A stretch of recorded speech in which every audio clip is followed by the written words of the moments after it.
Nesta rica oportunidade, eu quero cumprimentar a todos com a santa e gloriosa paz do nosso Senhor Jesus Cristo. Quero dizer que é um momento feliz para mim estar aqui com vocês, participando deste culto em adoração e louvor ao nosso Deus. Quero louvar a Deus pela vida do pastor Antônio, que nos concede mais uma vez esta oportunidade. Que Deus abençoe o pastor, juntamente com sua família, seus obreiros e toda a igreja, em nome de Jesus. Queridos, quero meditar com vocês numa palavra que está no livro de Josué, capítulo de número 24. Eu vou estar lendo do versículo 1 ao versículo 15. É uma leitura um pouco extensa, mas necessária para nós entendermos o que Deus quer falar conosco. Diz assim: Depois ajuntou Josué todas as tribos de Israel em Siquém, e chamou os anciãos de Israel e os seus cabeças, e os seus juízes, e os seus oficiais, e eles se apresentaram diante de Deus. Então Josué disse a todo o povo: Assim diz o Senhor Deus de Israel: Da além do rio antigamente habitaram vossos pais, Tera, pai de Abraão e pai de Naor, e serviram a outros deuses. Eu, porém, tomei a Abraão vosso pai da além do rio e fiz andar por toda a terra de Canaã. Também multipliquei a sua semente e dei-lhe Isaque. E a Isaque dei Jacó e Esaú. E a Esaú dei a montanha de Seir para a possuir. Porém a Jacó e seus filhos desceram para o Egito. Então enviei Moisés e Arão e feri o Egito como o fiz no meio dele, e depois vos tirei de lá. E tirando-os eu, vossos pais, do Egito, viestes ao mar, e os egípcios perseguiram vossos pais com carros e com cavaleiros até o mar vermelho. E clamaram ao Senhor, que pôs uma escuridão entre vós e os egípcios, e trouxe o mar sobre eles e os cobriu, e os vossos olhos viram o que eu fiz no Egito. Depois habitaste no deserto muitos dias. Então eu vos trouxe a terra dos amorreus que habitavam da além do Jordão, os quais pelejaram contra vós. Porém os dei na vossa mão, e possuíste a sua terra, e os destruí diante de vós. Levantou-se também Balaque, filho de Zippor, rei dos Moabitas, e pelejou contra Israel. E enviou e chamou a Balaão, filho de Beor, para que vos amaldiçoasse. Porém eu não quis ouvir Balaão, pelo que abençoando-vos ele vos abençoou, e livrei-vos da sua mão. E passando vós o Jordão e vindo a Jericó, os habitantes de Jericó pelejaram contra vós, os amorreus, os ferezeus, os cananeus, os heteus, os girgazeus, os heveus, os jebuseus, porém os dei na vossa mão. E enviei vespões diante de vós, que os expeliram de diante de vós, como a ambos os reis dos amorreus. E isso não com a tua espada, nem com o teu arco. E eu vos dei a terra em que não trabalhastes, e cidades que não edificastes, e habitais nelas, e comeis das vinhas e dos olivais que não plantaste. Agora, pois, temei o Senhor e servi-o com sinceridade e com verdade, e deitai fora os deuses aos quais serviram vossos pais da além do rio e no Egito, e serve ao Senhor. Porém, se vos parecer mal aos vossos olhos servir ao Senhor, escolhei hoje a quem servais, se os deuses a quem serviram vossos pais, que estavam da além do rio, ou os deuses dos amorreus em cuja terra habitais. Porém eu e a minha casa serviremos ao Senhor. Meus queridos irmãos em Cristo Jesus, eu quero vos trazer uma palavra nesta hora para você refletir, para você pensar no quão bom Deus tem sido para você. Esta palavra nos fala acerca de um grande líder, um líder conhecido como Josué. Mas quem foi Josué? A história de Josué não começa no livro que leva como título o seu nome, pois Josué é de muito antes. Josué, ele esteve no Egito e ele participou, ele presenciou Deus manifestando ali aquelas pragas para que pudesse libertar o povo daquela opressão depois de 430 anos, no qual o povo estava oprimido, no qual o povo clamou a Deus. Josué lá estava e ele tinha um grande líder, Moisés, um homem que nós sabemos, segundo a Bíblia nos informa, que tinha intimidade com Deus, que tinha comunhão com Deus. Josué, desde jovem, demonstrou-se destemido e corajoso. Este, que recebera o nome de sua família, não Josué, mas Oséias, que significa salvação, mais tarde vai ser chamado por Moisés de Josué, que quer dizer Deus é salvação, demonstrando que a salvação não vem do homem, mas que Deus que é a salvação da humanidade. Sendo este rapaz destemido, sendo este rapaz corajoso, Moisés percebe neste jovem alguém que poderia mais tarde ser o seu sucessor. E Moisés investe neste rapaz. E aí em Êxodo capítulo 17, que nós vemos Josué agora demonstrando as suas habilidades como guerreiro em uma grande batalha que, enquanto pelejava, Moisés estava no cume do monte com Ur e Arão, enquanto Josué pelejava. Ele era guerreiro, um homem hábil na espada e na ferramenta, sempre disposto a fazer a vontade de Deus. Este mesmo Josué, uma certa feita, quando Moisés envia 12 espias à terra para avistá-la, para criar uma forma estratégica para possuí-la, Josué fazia parte de um dos 12. E quando voltaram trazendo o relatório, 10 voltaram dizendo que não tinha jeito, 10 voltaram dizendo que era impossível alcançar ou possuir aquela terra.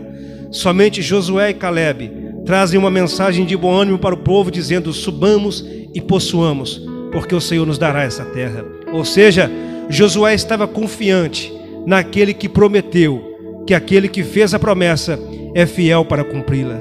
Josué não estava simplesmente confiando na força do seu braço, mas ele estava confiando naquele que tem todo o poder dos céus e da terra. E aqui ele demonstra que ele não se deixava levar pela multidão, ainda que estes eram contrários à vontade de Deus. Ele tinha a sua visão, ele tinha as suas convicções de que Deus é fiel nas suas promessas. O tempo vai passando e Josué vai se envolvendo. Ele vai cada vez mais crescendo, espiritualmente falando, vai aprendendo com o grande homem que era Moisés. Mas chega um dado momento da história que o tempo de Moisés se acaba. Moisés cai no deserto e morre. Mas aí Deus chega para este homem chamado Josué e dá a ele uma grande missão. Josué não teve quase nem tempo de prantear, nem de ficar em luto. Mas Deus diz para este rapaz: eu tenho um povo, eu tenho uma promessa para cumprir na vida deles. E é através da sua vida, Josué, que eu vou cumprir na vida do meu povo. Só que nessa hora, Moisés não está mais ali. Mesmo Josué sendo desenvolvido há tanto tempo, mesmo estando ele preparado para aquela situação, é nessa hora que ele sente o peso da responsabilidade. É nessa hora que ele sente que ele poderia, como homem, falhar. Mas o próprio Deus lhe incentiva dizendo: tenha bom ânimo, porque assim como eu fui com meu servo Moisés, assim eu serei contigo. Não bastava o desafio de alcançar ou de possuir as terras prometidas, mas restava também o desafio de ser recebido ou aceito pelo seu povo, porque o povo estimava muito Moisés, mas agora Moisés está morto, e lá está Josué. Mas Deus decide engrandecer este homem, Deus decide honrar este homem no meio da nação, e acontece que a grande barreira que estava logo ali, à frente, era o Jericó, era a grande e impenetrável Jericó. Mas antes da Jericó estava também o Rio Jordão, que eles precisavam atravessar para então alcançar a promessa de Deus. E diz que naquela época o rio estava furioso, era um tempo em que o rio estava mais furioso. Mas Josué chega para o povo e diz: santificai-vos, porque amanhã o Senhor fará maravilhas. Josué entende que pela força do braço ele não conseguiria atravessar o Jordão. Ele sabia que por suas habilidades ele não conseguiria atravessar o Jordão. Mas ele conclamou a nação a santificar, demonstrando que antes do milagre precisa de santificar a Deus. O povo atendeu o chamado, o povo atendeu a petição, entrou para dentro de suas casas e santificaram.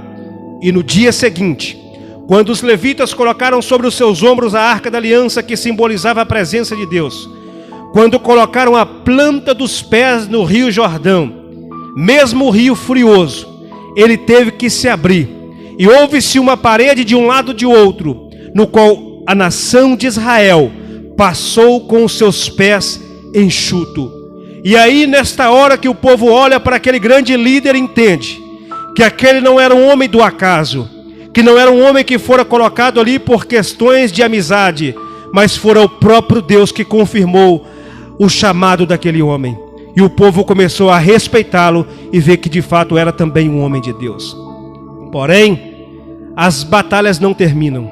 Quando atravessa o rio Jordão, lá estava diante deles a impenetrável Jericó, a fortificada Jericó, com seus muros intensos, no qual ninguém poderia atravessar.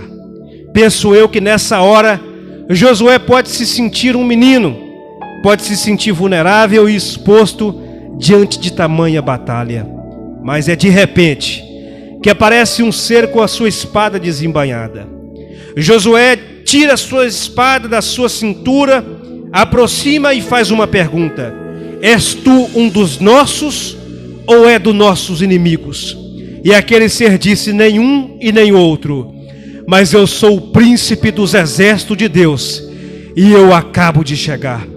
Era o próprio Cristo, o próprio Jesus, manifestando de forma teofânica para dizer para Josué: nesta batalha e nesta peleja vocês não terão que pelejar.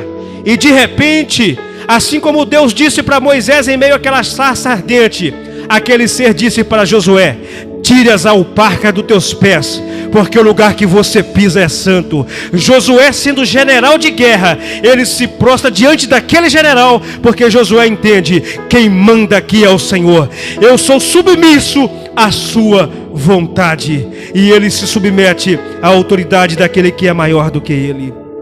E sendo assim, ele recebe a instrução: você vai caminhar, você vai andar, o povo vai andar diante das muralhas por 7 dias.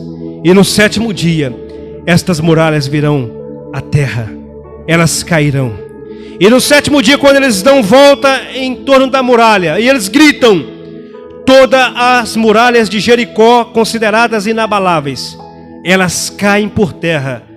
Israel entra com seus soldados, possui aquela cidade, possui aquela terra.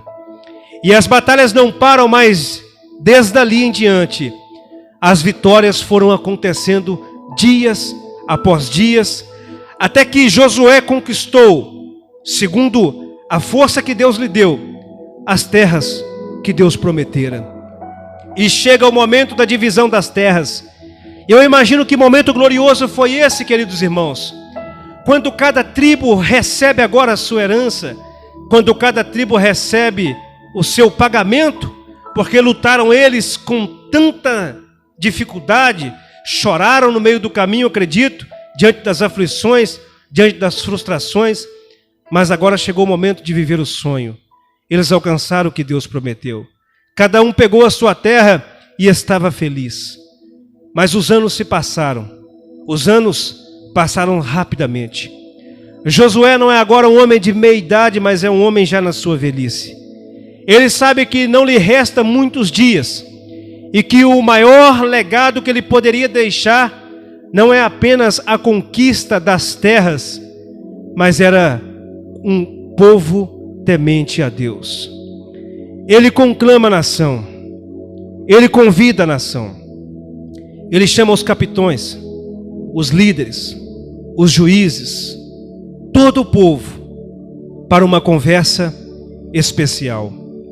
Sabendo ele que não lhe resta muitos dias de vida, quando o povo se reúne, como eu fiz menção no capítulo 24, do versículo 1 em diante, ele começa a trazer a memória. Ele começa a dizer para o povo o que Deus fez. Ele começa a relembrar o povo desde os seus antepassados de Abraão, de Isaque e Jacó, da promessa que Deus lhe fez, dos tempos árduos de aflição no Egito, mas que com mãos fortes Deus tirou eles dali, e que no deserto Deus estava com eles. No frio, na noite, Deus era coluna de fogo, e durante os dias de sol escaldante, a nuvem estava lá. Não faltou comida, não faltou alimento, não faltou vestes. E Josué vem dizendo: olha o que eu fiz por vocês. Levantou-se tantos reis, tantos opressores, tantas contendas para tentar destruir vocês, mas olha, eu coloquei vocês em casas que vocês não construíram. Vocês estão alimentando de vinhas que vocês não plantaram. Olha o que eu fiz por vocês. O que Josué está querendo através desta conversa, através deste relato, é reforçar uma aliança com Deus. É fazer o povo relembrar do que Deus fez. E eu abro um parênteses aqui, logo fecho dizendo: às vezes é necessário nós fazermos uma retrospectiva na nossa vida. Nós temos a facilidade de nos atentarmos apenas para catástrofes, para os cenários adversos que nos acometem, mas às vezes nós esquecemos de olhar para o que Deus tem feito de bom nas nossas vidas. É verdade que a enfermidade pode ter batido em nossa porta, é verdade que o desemprego pode ter batido em nossa porta, mas olhe para nós. Nós estamos aqui vivos, e isso é motivo de nós engrandecermos o nosso Deus, porque Ele é fiel e santo. Ele tem cuidado de você. Então faça essa retrospectiva na sua vida espiritual e veja o quão bom Deus tem sido para você. Se nós olharmos, irmãos, nós não merecíamos mais estarmos aqui, de tanto que nós pecamos todos os dias. Mas todos os dias a misericórdia de Deus é a causa de nós não sermos consumidos. Então este é o momento para nós alegrarmos com o nosso Senhor. Depois de Josué falar tudo isso com o povo, do que Deus fez, Josué chama o povo para um acerto de contas. Josué chama o povo para uma decisão. Aquele dia era dia de decisão. E ele diz assim: olha, se vos parecer mal servir ao Senhor, e vocês querem servir aos deuses dos seus pais, da além do Jordão, os deuses dos amorreus, em qual terra vocês habitais, vocês podem seguir, mas decidam hoje em quem vocês querem seguir. Mas eu e a minha casa serviremos ao Senhor. Sabe o que me chama a atenção aqui, queridos irmãos? Quando Josué disse assim: decidam hoje a quem vocês vão servir. Josué, naquele dia, ele não disse para as pessoas ou para o povo: olha gente, vocês vão para suas casas e pensem e decidam qual Deus vocês querem servir. Não, Josué não disse isso. Josué disse: decida hoje a quem vocês querem servir. Eu aprendo que naquele dia era dia de decisão. E cá para nós, queridos irmãos, existem decisões da nossa vida que precisamos ter cautela, é verdade. Existem decisões que nós não podemos nos precipitar, como por exemplo, um casamento, com quem você vai casar, com quem você vai afirmar um relacionamento, em qual empresa você vai trabalhar, qual curso você vai fazer. Existem decisões que precisam de uma certa cautela, mas uma decisão concernente a céu e inferno, a Deus ou a Satanás, só existe uma: ou você decide, ou você perde a sua salvação. Porque concernente a céu e inferno, indecisão já te dá legalidade para o inferno. Não podemos viver uma vida de indecisão. E eu aproveito este ensejo, esta oportunidade que aqui estou tendo para dizer para você que está aí, seja na sua sala, seja no seu quarto, seja dentro do seu carro, aonde for que você está vendo esta mensagem, você não tem o amanhã. O ontem já passou, nós só temos o agora. É momento de você decidir a sua vida. É momento de você escolher agora em quem você vai servir. Mas talvez você pode me dizer assim: Maxson, eu estou esperando eu deixar aquele vício. Eu estou esperando eu me livrar do cigarro, da bebida. Eu estou te dizendo uma coisa: decida agora servir a Deus, porque quem pode te livrar é somente Ele. Somente o Espírito Santo pode limpar esta casa. Somente o Espírito Santo, Ele pode fazer de você uma nova criatura. É Ele que pode te transformar. Então decida agora, decida hoje. E sabe o que me chama a atenção? É que enquanto Josué está dizendo assim, olha, decidam hoje, Josué disse, olha, eu e a minha casa serviremos o Senhor. Ou seja, enquanto Josué está dizendo para o povo, decidam vocês, Josué está dizendo, eu já decidi, eu já tomei a minha decisão. Eu não sei o que vocês vão escolher, eu não sei o que vocês querem, mas eu já sei o que eu quero. Eu sou grato a Deus por tudo que Ele fez por mim. Eu sou grato a Deus por tudo que Ele fez por minha casa. Então eu não posso deixá-lo, eu não posso abandoná-lo agora. Se eu fui fiel na minha juventude, se eu fui fiel na minha meia-idade, eu não vou abandonar agora que os meus dias estão findando, porque eu vou partir, mas eu vou partir com a minha consciência tranquila, que eu guardei a minha fé até os últimos dias da minha vida. É tempo de decisão. É tempo de você escolher hoje a quem você quer servir. Os dias são maus, os dias são adversos, e não dá mais tempo para ficar pensando. É hoje, meu querido amigo, que está ao alcance de minha voz. Cristo te chama. Amanhã pode ser tarde demais. Agora é o momento que temos, é a oportunidade que temos. Como diz a própria palavra do Senhor, e hoje, quando ouvirdes a voz do Senhor, não endureçais o teu coração. Outro dia, ministrando em uma outra oportunidade, eu fiz uma observação, e eu quero dizer para você: olha o cenário que estamos vivendo. Nós estamos aqui participando através das mídias. Estamos levando uma mensagem para você através das mídias, da rede social, porque estamos meio que impedidos de nos encontrar presencialmente. Olha o que Deus é capaz de fazer para resgatar uma vida. Olha o que Deus é capaz de fazer para resgatar uma dracma perdida.